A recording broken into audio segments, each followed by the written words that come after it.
কে দিল পিহিরিতের বেড়া লিচুর বাগানে। পবিত্র ঈদুল আজহায় মুক্তির অপেক্ষায় থাকা তাণ্ডব সিনেমার নতুন গান লিচুর বাগানে এসেছে। আজ রাতে প্রকাশের পরপরই গানটি রীতিমতো আলোচনার ঝড় তুলেছে।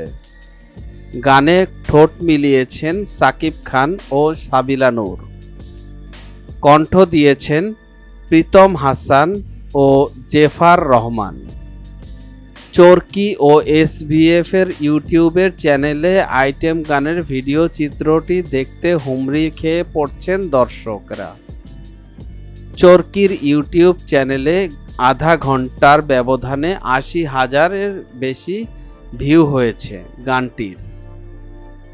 প্রায় ২৫০০ মন্তব্য এসেছে। রহমান মতি নামে একজন দর্শক ইউটিউবে মন্তব্য করেছেন, এ যাবৎকালের সেরা আইটেম সং। রোমান্টিকের পাশাপাশি পুঁথি স্টাইলের কাহিনী বর্ণনা দুর্দান্ত কম্বিনেশন হয়েছে। সাকিব তো বরাবরই দুর্দান্ত। সাবিলা নূর নিত্য পটিয়েসি রূপে প্রথম ছবির প্রথম গানেই পাস লেটার মার্কে। প্রীতম ও জেফারের সঙ্গে গানটিতে আরও কণ্ঠ দিয়েছেন আলেয়া বেগম ও মঙ্গল মীর।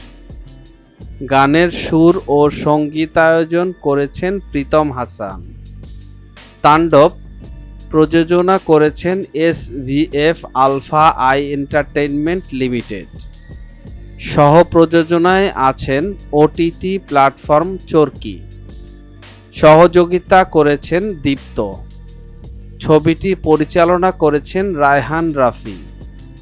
এতে সাকিব খান, জয়া আহসান, সাবিলা নূর প্রমুখ অভিনয় করেছেন। মিডিয়া জগতের এমন ইন্টারেস্টিং বিষয় জানার জন্য আমাদের এন্টারটেইনমেন্ট আপডেটকে সাবস্ক্রাইব করুন এবং ভিডিওটি ভালো লাগলে শেয়ার করুন আপনার ফ্রেন্ডসের কাছে।